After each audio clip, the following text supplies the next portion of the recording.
Hello, this is Dazzling One, and this week's discussion is on Trump and Syria and the YouTube demonetization scandal. It's really no surprise that Donald Trump went back on his promise of isolation and went forward with the airstrikes in Syria. Now, controlled opposition like Alex Jones are making excuses for him, blaming his son-in-law, his daughter, and it's ridiculous. At this point, it's clear that Donald Trump isn't the person that many people who had hope in him thought he was. And I've never been a fan of Trump, nor have I ever been a fan of Hillary, but some people, maybe now, their eyes are open, and others maybe not. When you look at this whole ongoing conflict with Syria, it's deeper than what they're telling us that it is. So Assad used chemical weapons on his own people, which I have a lot of trouble believing. I believe it could be a false flag. Some are saying it's a hoax. Either way, if he was winning the war and Syria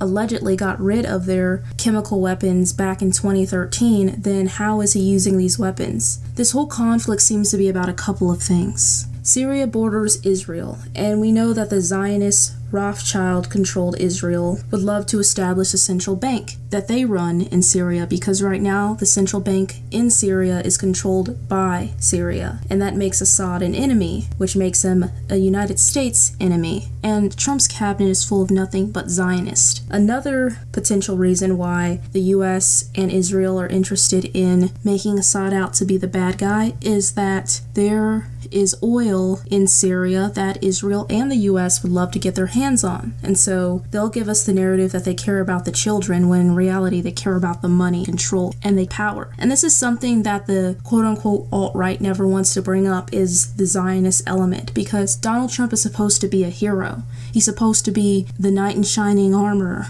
this chosen man of God, and they'll never bring up Zionist Israel, and if you do bring it up to them, they will disregard it. Instead, everything is the Muslims' fault. It's minorities' fault, because a lot of the alt-right is white nationalism. The alt-right is also controlled by the same people who run the mainstream media, and they put out these narratives so they can demonize all people in alternative media sources. This is why YouTube and this whole ad scandal, where these big companies were upset because their ads are playing in front of extremist videos. Now you have to ask yourself, what type of extremist videos? ISIS? People getting their heads cut off? Or opinions you don't agree with?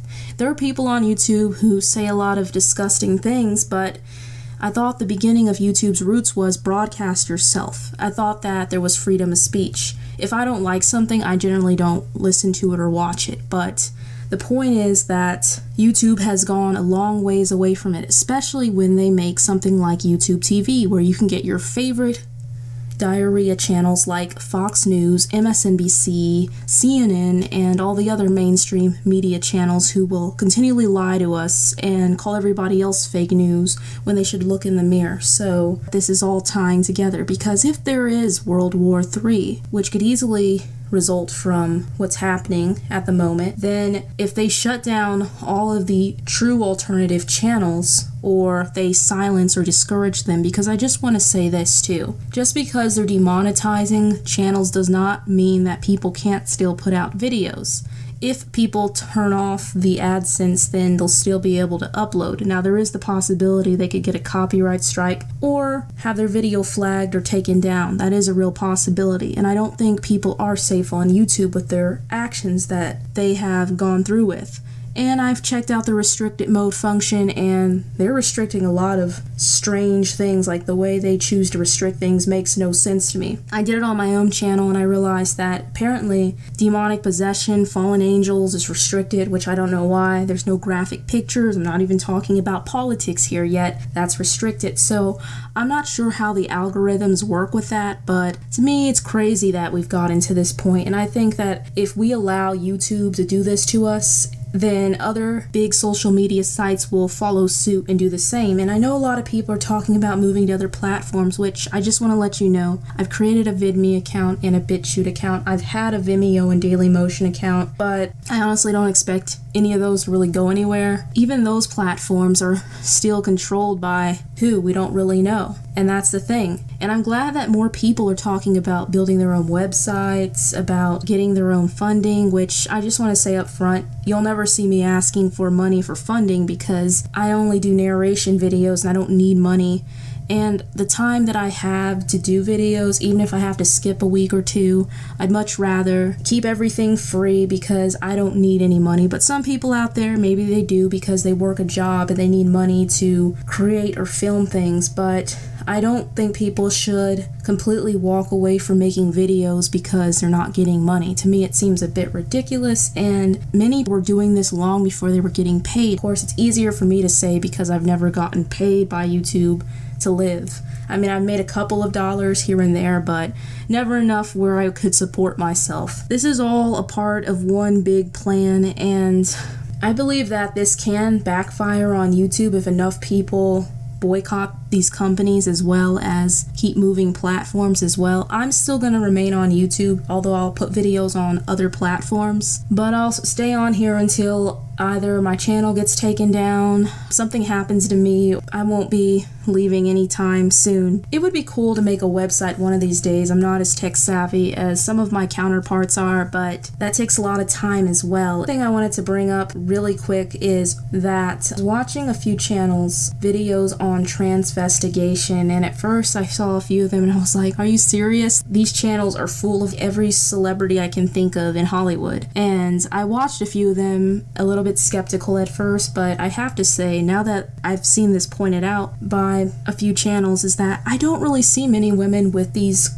features that these Hollywood women have, like square jaws. There are some women out there who do have more square features. Majority of women I know have heart-shaped faces, oval faces, round faces. Like I have a round-shaped face. And another thing is the bodies. I know that there are girls that are really, really slim naturally, but the way some of these celebrities do not have any hips whatsoever, like I know girls that are really skinny, they wear like a size 0 or 1, but they still have curves.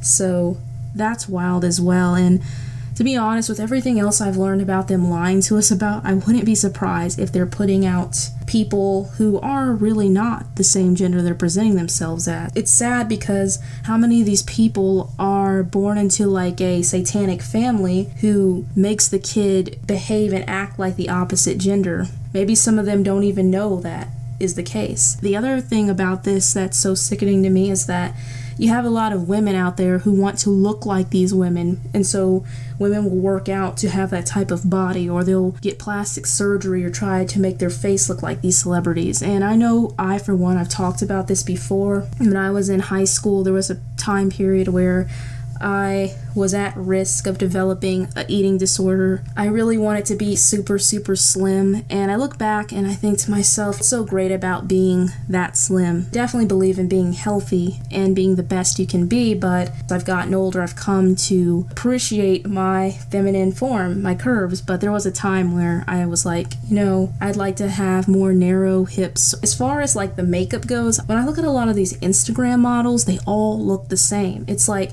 they're clones of each other, and I'm sorry, but to me it's always looked like drag queen makeup, and I think that that's all part of a plan too, because a lot of women are wearing really harsh makeup these days, and I'm not a fan of the new makeup styles. So I just wanted to bring that up as well. But I hope you guys all have a wonderful week. Take care, and for those of you who celebrate Passover, happy Passover, or Hag Pesach Sameach.